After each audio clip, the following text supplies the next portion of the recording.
Hello, friends. This is Dave Hurwitz, Executive Editor at ClassicsToday.com, here to talk to you about tragic music. And I don't mean the modern definition of tragic music, and I don't mean tragic classical music. I mean classical tragedy in music, which is quite a different thing. Normally when we say something is tragic, what we mean is it's just miserable. It's deeply sad, horrifically sad, incredibly dark, sometimes even depressing. But classical tragedy wasn't that at all. Classical tragedy was, that is, Sophoclean tragedy, as it was understood in ancient Greece, depicts the triumph of fate over the futility of human striving in the person of a tragic hero, somebody who has the best of intentions and nobility of character, but who is going to be crushed. And the more they try to evade the inevitable fate which is set out for them, the more certain that inevitable outcome becomes. And through our emotions of pity and terror, we are purged of negative emotions. We're supposed to come out of a tragedy feeling better than when we went in. Nor does tragedy necessarily end in death.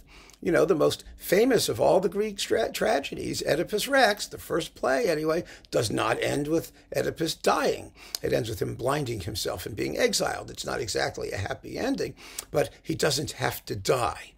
Death is kind of only one extreme outcome in the whole tragic enterprise.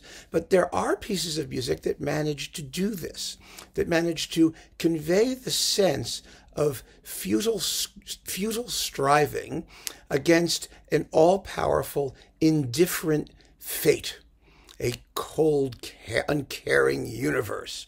It's a fascinating thing. And those pieces often do wind up making us feel quite exhilarated throughout the experience. It's really marvelous. But there are very few of them, I think. I mean, if I had to make a list, it would have 4 or 5 pieces that I can think of immediately.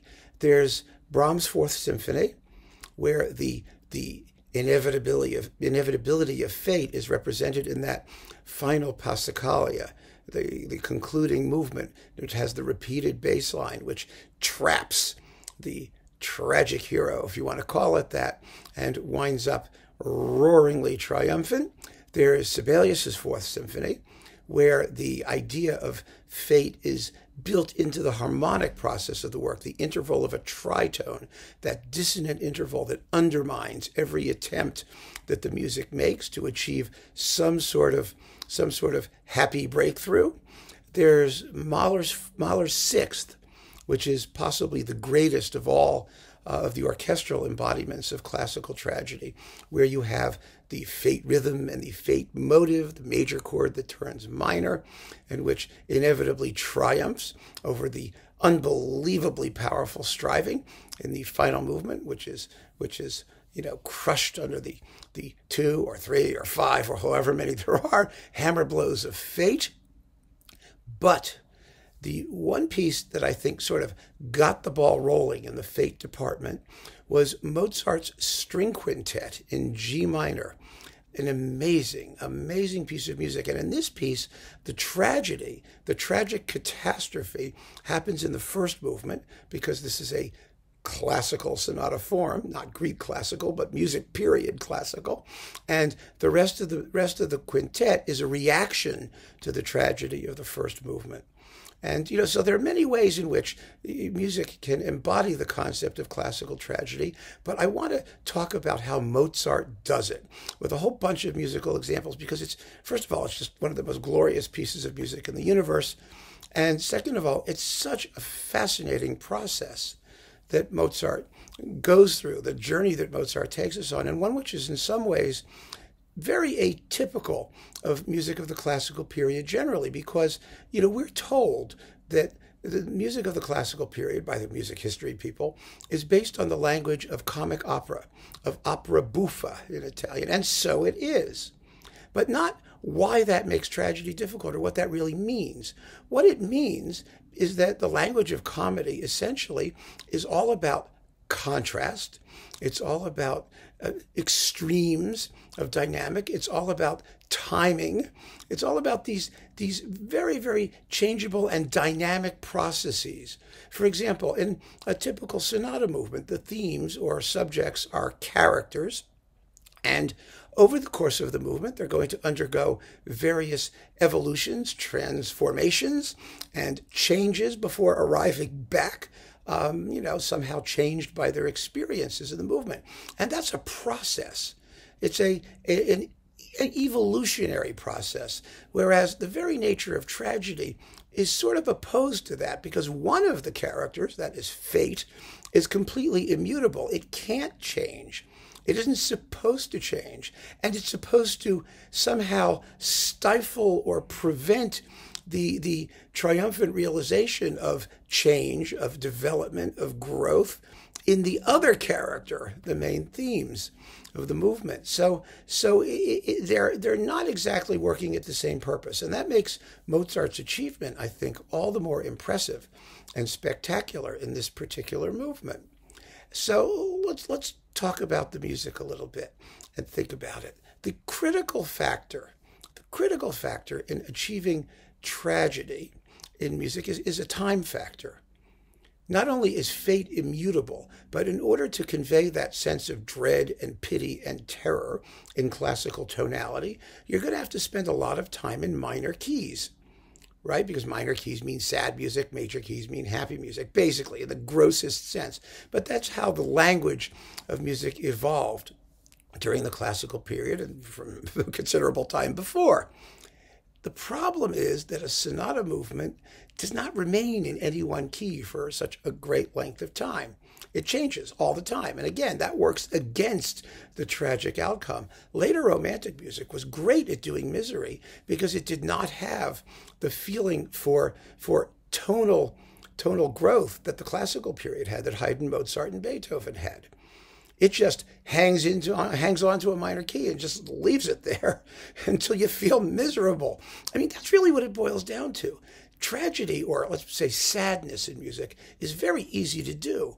You just pick your minor key and you stick with it and do nothing. And the longer you stick with it, assuming you can keep the music interesting rather than boring, the sadder it's going to sound. That may sound simplistic, but it's really true as far as it goes. How much time you spend listening to music in a minor key that is expressive of sadness will determine how sad the thing is. It's all a question of time. But a first movement sonata allegro that has two subjects in complementary keys, that has a development section that's going to go through a bunch of keys, then it's going to reformulate and restate everything in the home key at the end, that makes things a little more difficult. But Mozart had a couple of advantages. Mozart is what the musicologists call tonally, what's the word for it? I've seen it before. Well, I'll think about it eventually. He is sparing in his use of modulation, of key changes, and incredibly rigorously logical.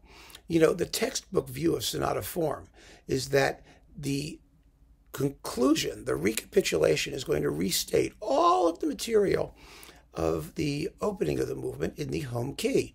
And if that home key is minor, that means all the keys will be, the themes will be restated in that minor key.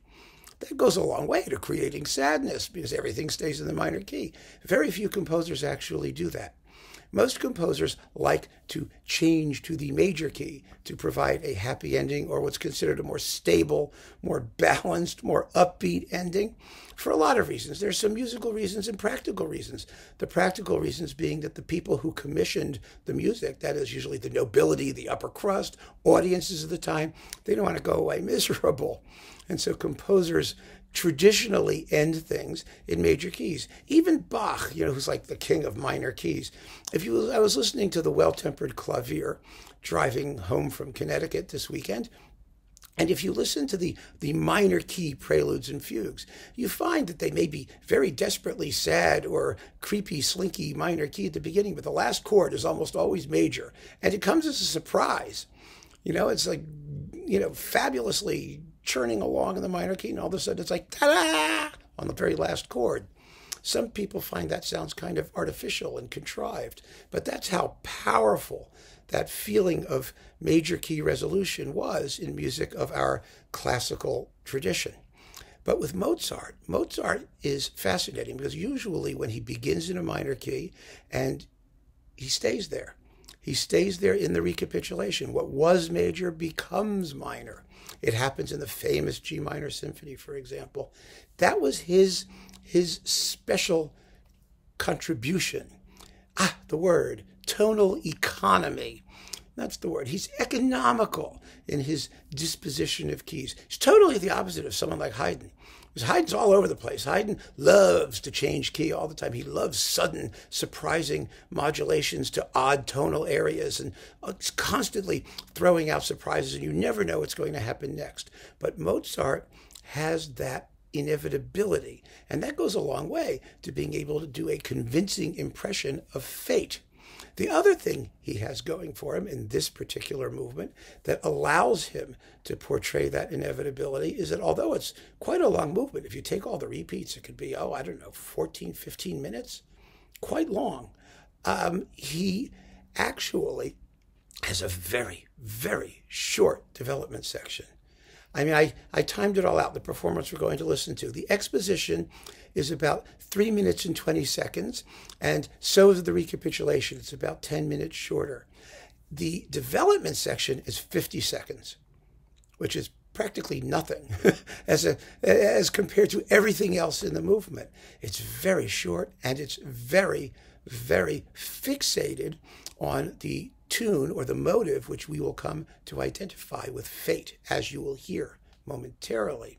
And then there's a coda.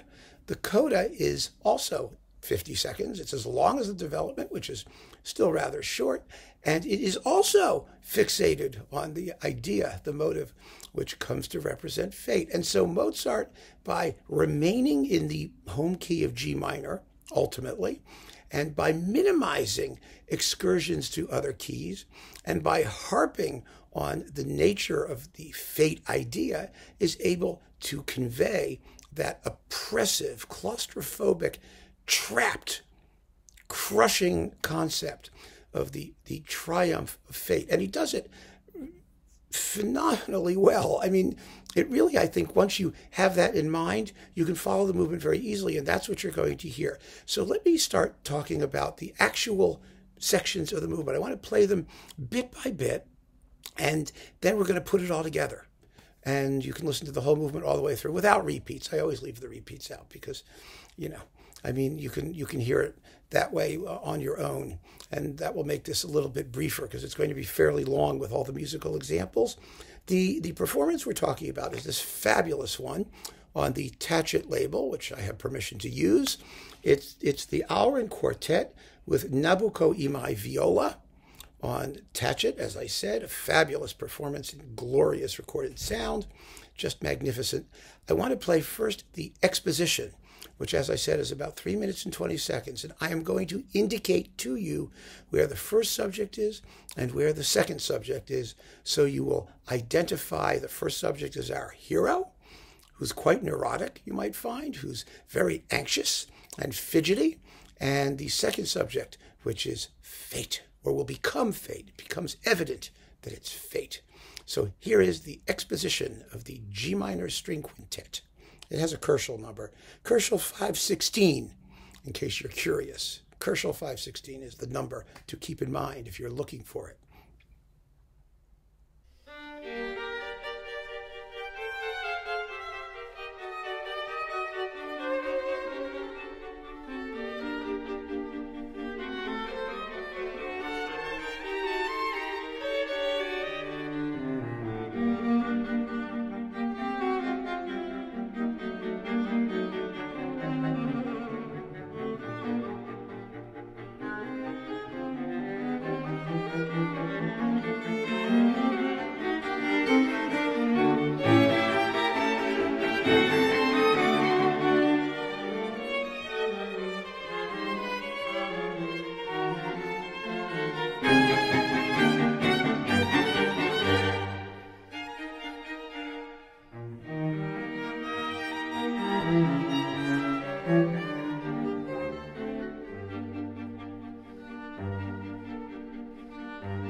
Now, what have we just heard? We heard a long, windy first subject, and we heard a second subject which, very surprisingly, does not initially go to a separate key. It returns to that G minor home key, but not immediately. What I mean is it returns immediately, but it doesn't remain there. It finally gets to the happy major key. And that second subject actually sounds rather aspiring and lovely the first time you hear it. But the opening of it is still in G minor. And it's a very, very, very pregnant motive. It's da-da-da-dum, ba-da-da-dum, ba-da-da-da-dum-bum-bum, right? It's as easy as can be, but it's just that little claustrophobic is the word that keeps coming to mind when I describe it, because it moves over somewhat narrow intervals and it really outlines the minor key even more simply and more graphically than the first subject does, because the first subject is very chromatic. That means it contains notes far into the key, which makes it sound kind of nervous. Do do do do do do, ya da da da da da. It's whining. It's timid in a way, but the second subject isn't. The second subject is a straight-on minor lollapalooza, but it doesn't stay there. It doesn't stay there initially. So that's the exposition. The exposition leads us to believe that there's a lot of music in here that is quite hopeful, and that it's eventually going to break free, totally free of its G minor straitjacket. Then we get to the 50-second long development section. Now, the development section is based entirely on do-do-do-do, do-do-do-do. Let's call that the fate motive, because we might as well. That's how it operates. And this development section cannot get away with it. And because it can't get away with it, it's very short, and Mozart gets away with it very quickly. He's like, no, let's not do this anymore. Let's go on to something else. Let's recapitulate. So here's the development section.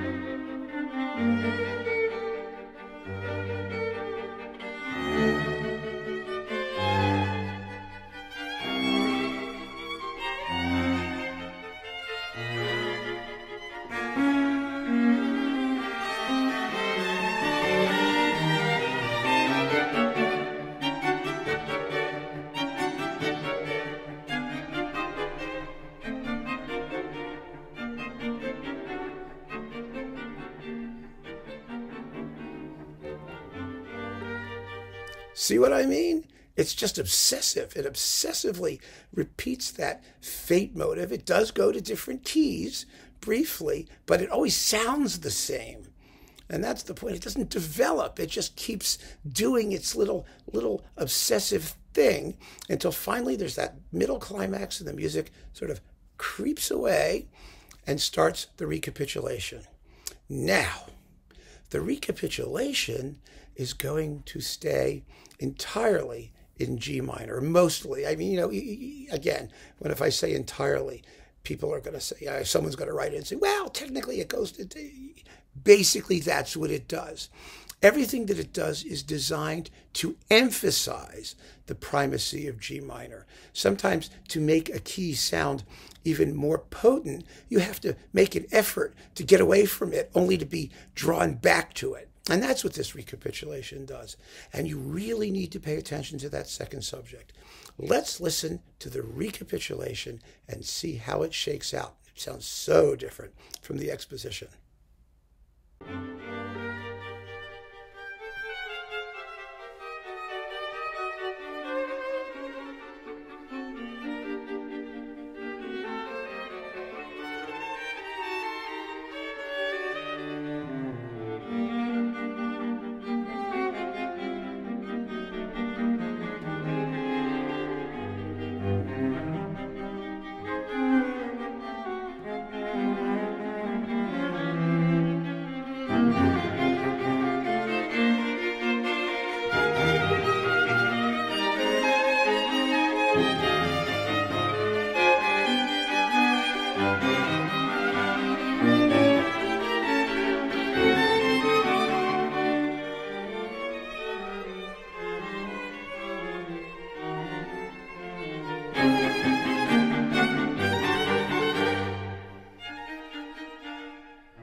Did you notice the difference?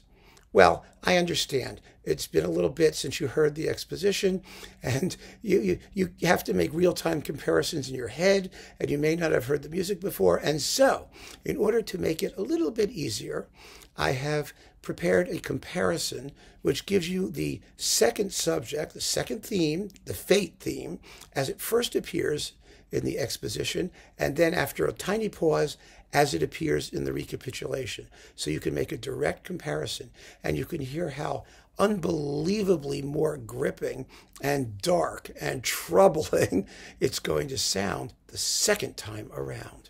So listen to the comparison of the two.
Yeah, see what Mozart's doing? As the music progresses, that little fate motive becomes darker and darker, and it infects more of the music, and it takes up longer and longer spans of time until finally we come to a coda. Now, Mozart very seldom writes long codas. He really does. Usually, he's so logical in what he's doing that once he's recapitulated everything in the home key, he just stops. I mean, there's a natural ending. There's a full cadence. It's a satisfying ending, but he doesn't have to continue. But here he does, because here he wants to demonstrate the primacy of fate. And the music is going to make one last, rather pathetic, because pathos is part of tragedy, one pathetic effort to try and assert its original theme, the original concept, our tragic hero, whatever you want to call it, only to be very, very emphatically put down by fate, which doesn't even have to be violent about it. All it has to be is unchanging. It doesn't ever get ruffled. It doesn't have to be. It's just always the same. And so terrifying because of that, because it's unaffected by anything the rest of the music does around it. Here is the coda.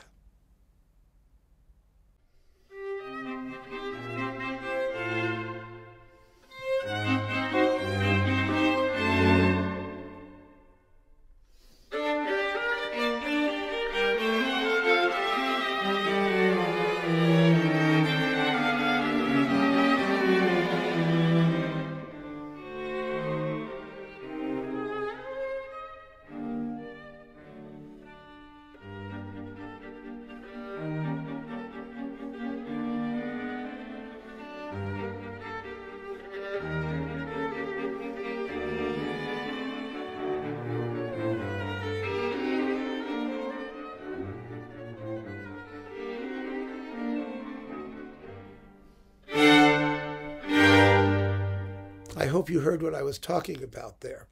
And so it only remains, I think, for us to put the whole thing together and listen to it all the way through continuously, so you can hear how the whole thing works. It's about 8 minutes long. It's in this version without the repeats, 8 and a bit. But it really is, I think, one of the most desperately powerful pieces of music anyone ever wrote. And I also think that, for those of you who feel that because it's chamber music, it's chamber music, it's light, it's not, as heavy as orchestral music, emotionally speaking, this is as powerful, as gut-wrenchingly powerful as any piece of orchestral music anybody ever wrote. Because what matters is the musical process, not necessarily the instruments that it's written for, at least in this particular case. I think it has its own special world and method and way of achieving its expressive end. And now let's listen to the Aurin Quartet on the Tacet label do the complete first movement, without repeats, of Mozart's String Quintet in G minor, Koelschel 516, one of the most tragic of all instrumental pieces.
amazing, isn't it? I find this piece so, so gripping. And of course, the rest of the quintet is a series of emotional reactions to what happened in the first movement. And the finale is particularly fascinating because it's even darker to start with, but not dark as in tragedy, dark as in utter despair and blackness. And because Mozart doesn't want to end that way, the piece switches to the major seemingly for no reason and takes off and gives us a happy ending. Why? Because there's no way for him to continue along the similar lines of such deep, deep, deep sadness. The only thing you can do is ignore it, because life must go on, which is also one of the messages we hear in classical tragedies, that fate is fate. It's out there, it's going to happen. And so the only choice we have is to live our life as well and as joyously as we possibly can, without worrying about what may be out lurking, because there's nothing we can do about it. And Mozart seems to appreciate that, I think, at least in this particular work. Now, let's talk tachlis here. Did Mozart intend that this quartet should be a representation of classical tragedy? I have no idea. Would he have laughed at me if I suggested it? Quite probably. But the point isn't that I'm right or that I'm wrong. The point is that this is a useful way of approaching the music, and that the description of the music fits the description of classical tragedy as I've outlined it here. I mean, you could disagree completely. You could just find it as an elegant, lovely, gracious piece of mildly touching, strangely pathetic music. That may be your view of it, and that's completely legitimate. But I do think that in some cases, the music is so graphic in its depiction of the emotional states, and its expressive journey is so easy to follow and so clear in what it's doing, that we can make these comparisons, at least, or draw the analogy between what Mozart does here and what classical tragedy did way back when. This is just one of those cases. So I'm throwing it out there for you, and also suggesting that you listen to those other tragic pieces, the Brahms Four, the Sebelius Four, the Mahler Sixth. Not, by the way, Beethoven's Fifth. The opening movement is very, very turbulent. I don't regard it as tragic, even though fate is supposedly triumphing. I don't see it that way. It's a little bit too transformational and goal-directed for me. But, you may disagree there too. It's entirely possible that you hear it differently than I do. So let me hear how you feel about this particular piece, whether you think that it's genuinely tragic or something else. The important thing, as I always say, is that we keep on listening. And whatever we get out of it, that's fair enough. It's an individual thing for all of us. So thank you so much for joining me. I hope you enjoyed this. Take care.